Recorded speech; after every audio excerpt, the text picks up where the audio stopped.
Nabi Muhammad tidak dijamin masuk surga. Lancangnya ulama su.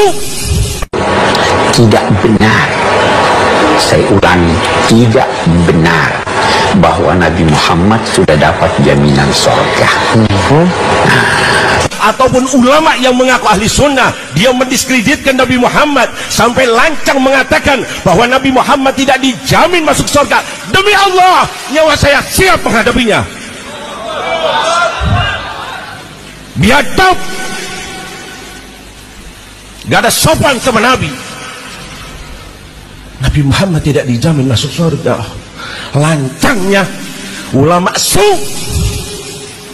Tidak terima saya. Dan setiap muslim yang mencintai Nabi Muhammad tidak akan terima. Dikemanakan ayat Allah, inna a'tainakal, apa artinya? Sungguh kami telah memberikan kepada engkau hai Muhammad Al-Kautsar. Apa itu Al-Kautsar? Sebuah sungai yang ada di surga yang paling tinggi. Berarti Rasulullah berdasarkan ayat ini sudah dijamin pasti masuk surga. Kata dia apa? Rasulullah nggak dijamin masuk surga. Artinya sudah jelas Nabi Muhammad adalah tempatnya di surga, dan itu sudah melalui nas dari Al-Quran dan hadis Nabi SAW. Maka yang mengatakan Nabi Muhammad, kalau diyakini Nabi Muhammad tidak berhak mendapatkan surga atau tidak ada jaminan surga, maka dia keluar dari Islam. Termasuk yang bersangkutan itu sangat dekat dengan orang liberal dan sangat dekat dengan orang-orang yang akidahnya sesat. Itulah makanya ya, kalau diplesetkan oleh Allah memang waktunya biar orang tahu. Karena dia sangat dekat dengan orang liberal, bahkan liberal, pendukung liberal, dan juga kaum Syiah dan seterusnya banyak didukung. Dan memang begitulah Allah Subhanahu wa taala yang maha tahu, Allah yang maha ngerti, Allah yang maha kuasa untuk menunjukkan kepada siapapun. Sebab kalau siapapun yang menghujat, orang selalu berkata dia lebih alim dari kamu, dia lebih pintar dari kamu, dia lebih bergelar dari kamu. Akan tapi begitulah Allah jatuhkan.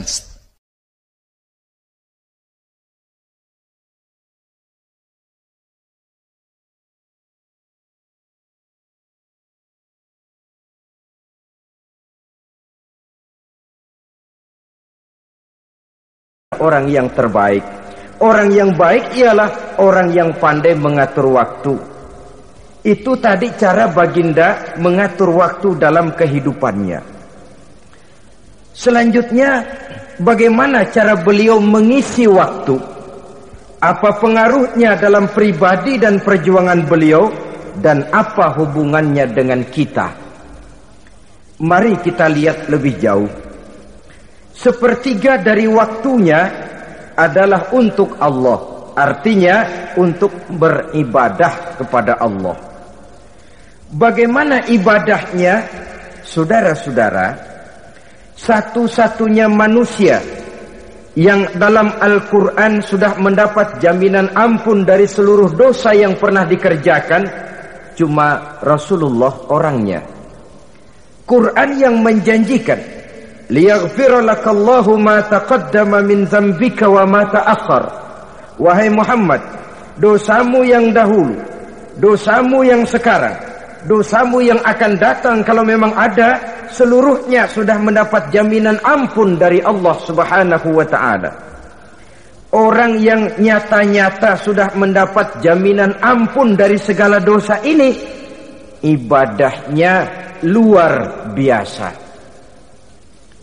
Luar biasa bagaimana? Sejarah menceritakan beliau kalau sholat malam sampai bengkak kakinya karena rajin sujud. Aisyah menceritakan, satu malam selesai sholat isya saya akan tidur. Saya lihat suami saya sedang sholat, maka saya pun tidur. Tengah malam saya terbangun dari tidur, saya lihat suami saya masih sholat juga. Saya tidur lagi. Menjelang sepertiga malam yang akhir saya bangun, saya lihat masih sholat juga. Saya hampiri beliau.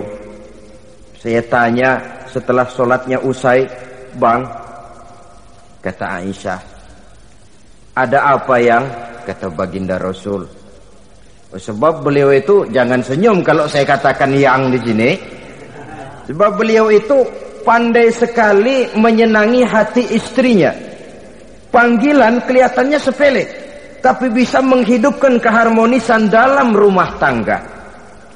Beliau apabila memanggil Siti Aisyah dengan kalimat Humaira, ya Humaira, wahai yang pipinya kemerah-merahan. Cantik sekali panggilannya untuk istrinya. Kita kadang-kadang terlalu jujur tapi nyakitin. Mentang-mentang bini hitam, kalau manggil bini hitam, sini lo. Jujur tapi nyakiti itu. Hadirin yang saya muliakan, Baginda menjawab, ada apa yang? Abang ini kan dosanya sudah mendapat jaminan ampun dari Allah. Iya, lalu gimana? Ya kalau ibadah jangan terlalu gitu-gitu benar, kenapa sih? Orang sudah dapat jaminan ampun itu kan mestinya tenang, aman. Ini malah seolah-olah beliau orang yang paling banyak mempunyai dosa. Tidak puas melaksanakan hanya sholat yang wajib ditambah dengan yang sunnah-sunnah. Tidak usah gitu-gitu bener lah bang, sudah dapat jaminan ampun ini. Terhadap usul istrinya ini, apa jawab beliau? Sederhana tapi melambangkan sikap jiwa yang luhur. Beliau menjawab, Aisyah, afala uhibbu an akuna abdan syakura. Yang apa saya tidak senang kalau saya ini oleh Allah mendapat gelar abdan syakura, hamba yang pandai bersyukur, hamba yang tahu berterima kasih. Makin diampuni, makin banyak sujud saya. Makin diampuni, makin banyak ibadah saya kepada Allah. Inilah prinsipnya.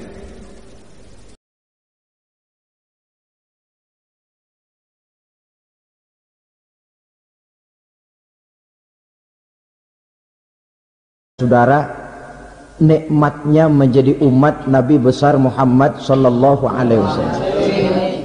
Sebab apa? Walaupun menurut abjad kita ini umat paling belakang, kan paling belakang kita ini toh, karena Nabi Muhammad adalah Nabi akhir, tapi akan dihisap lebih dulu, lewat di atas sirat lebih dulu, masuk surga lebih dahulu ketimbang umat-umat belakangan. Ketika Rasul mendekati ajal, beliau tanyakan itu kepada malaikat Jibril. Malaikat Jibril berkata, Muhammad jangan khawatir, Allah sudah berjanji, inni haramtul jannata ala sairil anbiya hatta tadkhulaha anta wa haramtuha ala sairil umami hatta tadkhulaha ummatuka. Surga aku haramkan buat seluruh nabi kecuali kalau engkau Muhammad sudah masuk ke dalamnya, dan surga aku haramkan buat seluruh umat kecuali kalau umatmu Muhammad sudah masuk ke dalamnya.